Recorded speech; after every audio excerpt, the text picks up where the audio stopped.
Well, coasters, look, it's Bruce here. I'm in Hokitika. It's a bit of a cold day, but I've had the pleasure of bumping into Neville Stapleton.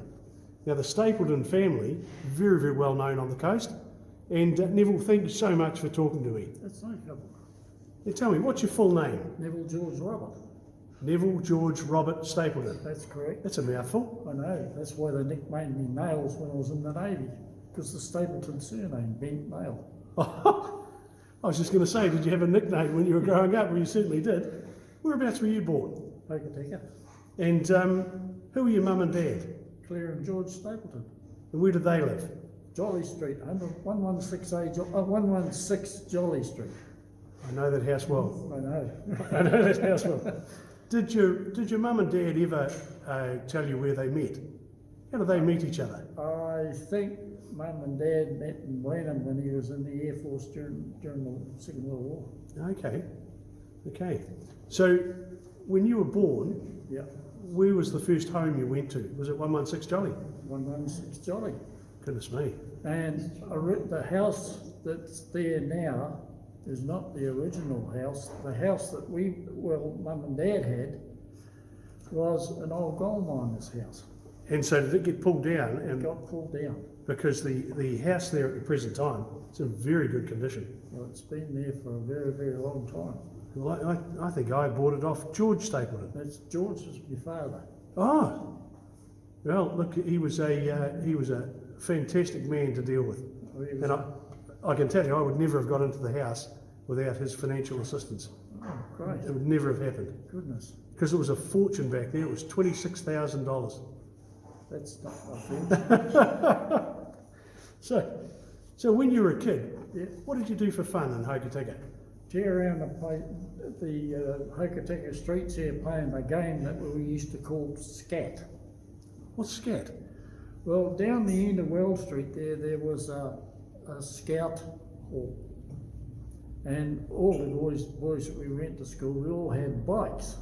And we used to pick a team, or six boys on each team. Yeah. And one team had to go away and round Hokitika and hide, and the other team had to hunt them, take them back to the scout den, and there was a big mound there in front, and put you in there. That was prison. Now the rest of us that didn't get caught had to run and get into the prison and say scat. And he'd try and run away, but all the other guys were around trying to stop you getting away. I love the sound of it. It was a good game. So this was in Neville Street, right down the far end? Yeah, no, straight down the end of Well Street. Oh, okay. Yeah, Oh, there's a scout down there. well before my time by the sound of it. Now look, when you were growing up, was there a chore you hated doing as a kid? Chopping wood and breaking coal. Sounds familiar. Sounds familiar. Were you a book reader? Did you read a lot of books? Yeah, I did read a lot of books. They weren't history books, but they were. Yeah, so a bit of a reader. Yeah. Where did you go to primary school, Neville? Up there by the Hokitika District High School, there was a primary school there I first went to, Yeah. and then went to the high school, which was built behind the high school, or the district high school that's there now. So that's where the original high school was? Yeah. So that would have, what do they call that? It We was got just Western it was just the High. Hokitika High School, Okay. HDHS. That's it. So when you left high school, did you go to university or did you take a trade? No. When I left school, I was a telegram boy at the post office here, and then I got promoted to a postman. And after the patrol boats came in, I went and joined the Navy. What was your favourite subject at school? I don't know. Actual spelling. English. English, yeah. Oh. Did you have a favourite teacher? And if you did, can you who was he? And Yes, I can remember my school teacher quite well. She was a Miss Dixon. And she was a very good teacher, but very strict. And she obviously, the fact that you can remember her to this day, she must have had quite an impression on you. You know, I've never forgotten her. What sort of school activities did you get involved in? Well, I was in the school cadets, the army, the army cadets they used to have in those days. Right. Played rugby, I played hockey, and I think I played netball at one stage. So, were you any good at football? Yeah, I got picked for the junior school team, Hokitika High School team. Forwards or the backs? Forward, winger. Winger? Were you So long legs and Yeah, of could course. run fast. I was going to say, you look like you'd have a bit of speed with you. As a kid, what did you want to be when you grew up? I had no idea at the time, and the only activity I really had after that was playing for the Kiwi Football Club. I was a winger there too, in their team, Right. which was down the end of Jolly Street, where the club rooms was. So, did you ever get to a stage in your life when you thought, this is what I want to be? No, it was definitely when I got it in my brain to go and join the Navy. That was it. That was the big turning point. Yeah, I don't know why. I've discussed it with David, and I said it must be because of the family history with my great-great-grandfather, who was a sea captain there. Wow, it just goes back, doesn't it? It does. He had the Isabella, wasn't it, Dave? Isabella, and they used to had the Flying Cloud. Jesse Gilbert as a captain. So your first job was at the post office, Yeah. and you got promoted to postman. Yeah. Then you joined the Navy. How long were you in the Navy? 20 years. And what did you do there? What rank did you? I ended up as a qualified chief petty officer, but there were so many chiefs in the Navy, I never got promoted to a chief. I stayed as a petty officer. But I was a seaman gunner. Okay. And so did you see much of New Zealand? A lot of New Zealand, and I saw a lot of the Pacific Islands as well. And then I joined the Waikato, which was a frigate. We spent quite a bit of time up the Far East. But I spent most of my time on board the Endeavour, which was to run from Littleton down to McMurdo Sound, down to the Antarctic, carting fuel to the Americans and stores to Scott Base.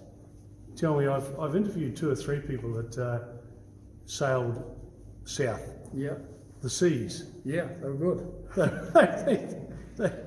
How did you put up with it? How did you I survive? never took really any notice of it because once you sailed out of Littleton, they split the crew up into 3 watches, and you're like 8 to 4, 8 to midnight, and either the rest of the crew were asleep or you were on watch, and I spent most of my time up on the bridge as a quartermaster, and that's the person who steers the ship.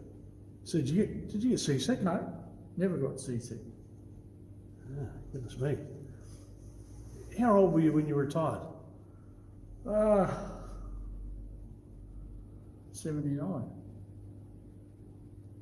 And I was when I retired, I was 39. Yeah, 39, I think. 39. So how old are you now? Hey, Yeah. 76. You're in good nick. Yeah, I know. It's Only a 'cause I young get fella. chased around by the wife. It's a good thing, isn't it? Yeah, look, speaking about the wife, Yeah. and it's always easy to ask these questions when they're in the room, not. Yeah. How old were you when you first started dating? What, the beer bottle or the wife? We're definitely talking about the wife who you've had for many years. I was probably in my 20s, late 20s. Do you remember? Well, early 20s. See, she's corrected. Yeah, she is. Do you remember your first date? Yeah. Where'd you go? Pub. Esplanade Hotel in Devonport. Wow. Oh, so she's not a coast girl? No, she's from the Waikato. She's from Oklahoma. Good man, you're bringing the new blood in. That's what we like. And did it take much to get her to come down here? No, we've been down here a couple of times, and she's always been talking about coming down here and having a look at the greenstone factories and that. She's very interested in greenstone and stones and that sort of stuff. So if you had to describe her, and her strengths, what would they be? Well, she's a good wife, Yep. and I've never had any problem with having her as a wife. And Goodness. that's not just because she's sitting there. But you have your ups and downs, but nothing unusual. And how long have you been married now? Oh, 50 odd years. Tell you what, it's a good wife or a good car that you can keep for a long time like Well, that. I didn't have a car because I couldn't afford one. Yeah. Do you have kids? Yeah, How many? 2, 2 kids? boy and a girl. Excellent. A good mix there. Yeah. And how did you feel when your first of your children went to school? Do you ever recall them going to school for the first time? Not the first time because I was at sea, but I do remember what the wife told me. Pretty interesting time, isn't it, for parents? It is, but it was interesting for me because whenever I come home, they said, must have thought, oh, here comes the old man, he start bossing us around. But Yeah. no, I never had any trouble with them. Neville, did you meet your grandparents? Yes, What were they like? they lived in Hamden Street, and my grandfather, Jim Stapleton, and my grandmother, and there was 3 aunties. They were great. We used to always go down to the Stapleton family place every Sunday. The whole Stapleton clan used to meet there for dinner at night in the afternoon. Can you recall anything that your grandfather told you that stuck with you? Yeah, behaved myself. But that was, he did mention a few things about his father, and I learnt a bit about my grandmother up in where she was in Kamara. And David was just brought me down from up there, and he was showing me around the road, and he says, this is where your grandfather used to get on the bike and bike from Hokitika up to Kamara to meet Grandpa before they got married. When they were courting? Yeah. Goodness me. So your grandparents they go way back. They go way back. Yeah. What would you consider the most important invention that you've seen in your time, in your limited 76 years? It's the thing that's changed everything. Well, it's all this, because I never fought in any wars or anything like that, but I met a lot of people around the places I went, and they're all happy and happy-go-lucky, but now the most significant, the bad changes I've seen is all these people still squabbling. Why are they squabbling? And it gets my goat at times, but see, I never fired a shot in anger in my life, and I don't think I ever could. Did you always have a refrigerator at home? You must have been just on the edge of... Yeah, I can remember Mum coming home with a pink one. No. Yes. Who'd buy a pink refrigerator? Mum. What did Dad say? I don't think he said anything. Oh, he's a wise man. Yeah, he probably went out and chopped wood. Yeah. Happy wife, happy life. Yeah. Now, what about your first car?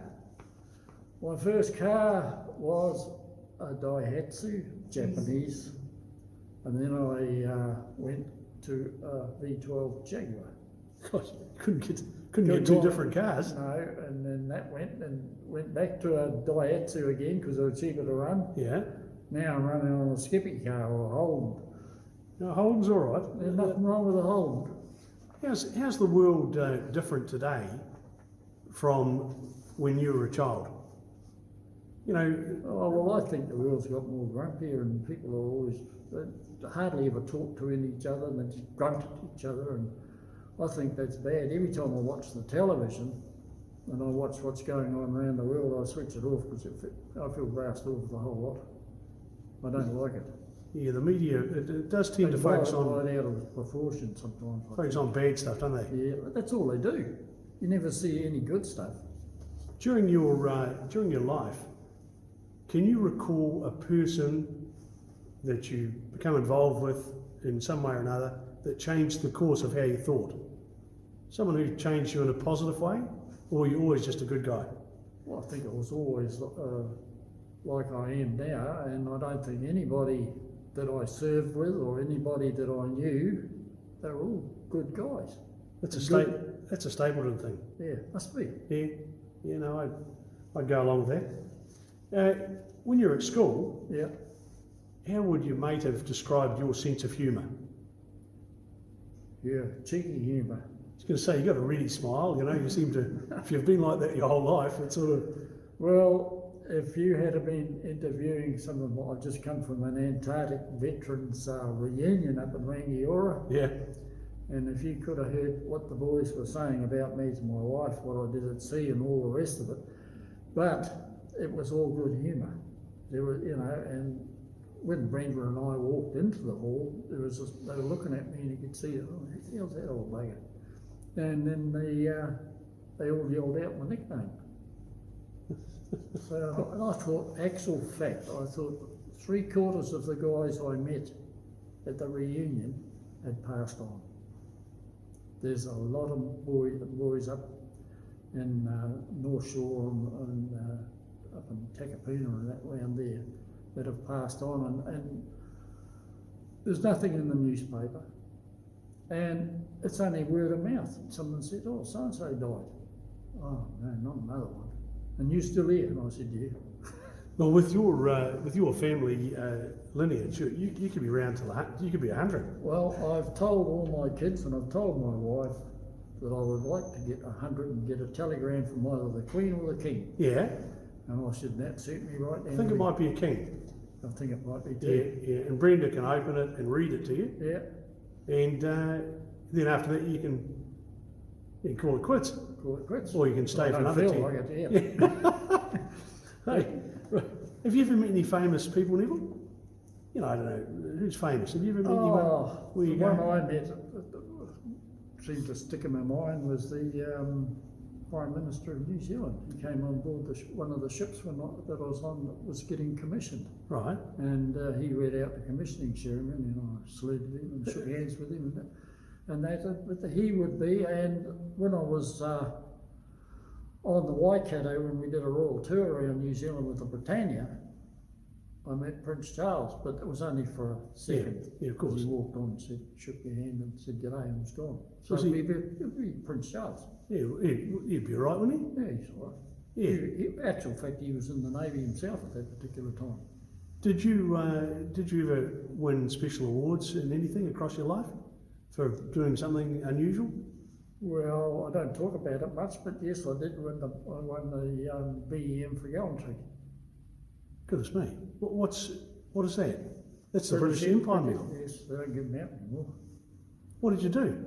Well, actual fact, I was on the Marco, and we were up the Bay of Islands in a hooring big storm, and there was a yacht, a Canadian yacht, got into trouble up there, and they came down, the police came down the wharf and told us, and so we took off and went our way up by Cape Brett, and the lighthouse keeper was up there, he spotted us, and he was directing us onto the yacht.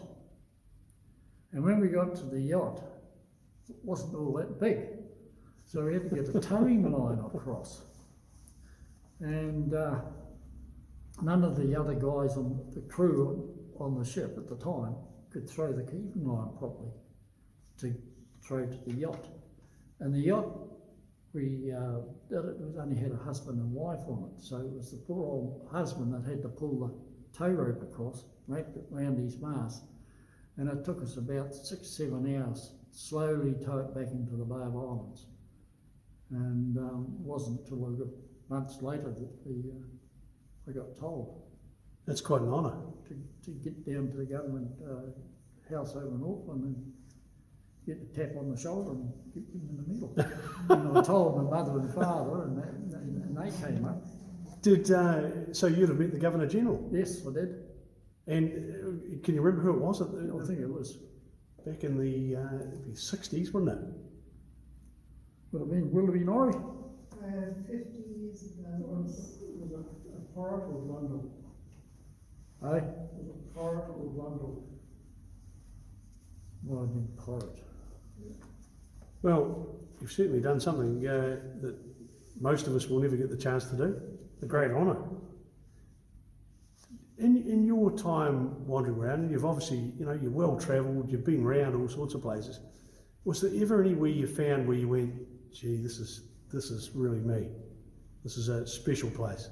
Well, not particularly, but I did like the going up to Suva at the time, because we used to go up there, and that was on the Endeavour during the New Zealand summer. And the other place I used to like was Hong Kong and Singapore. And also, I suppose the best place would have been Hawaii. We used to go up there on the Waikato and do exercises with the Yang fleet. It'd be pretty special, wouldn't it? Well, it was, because we used to shoot them out of the ground. No, they couldn't hit the target with their first salvo, so we used to do it for them. Oh, I love it. So, what about the most beautiful place? What about a place where you look, and I hear people say they've been to Venice, or they've been, I've been to Ross and Harry, but there's people who have seen places that are absolutely stunning. Have you recall one of those? Well, I suppose it would have been Hawaii. Yeah, no, I've never been there. Anything that you always wanted to do that you haven't done yet? You've got plenty of time.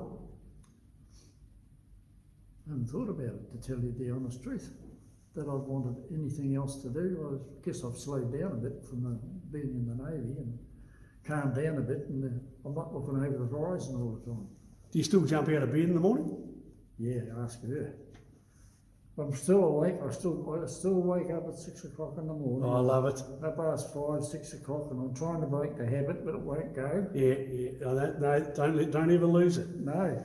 Now, in your life, what would be the most memorable occasion? And let's just leave getting married out of it. Yeah. Because obviously that's a huge occasion for you and your good lady.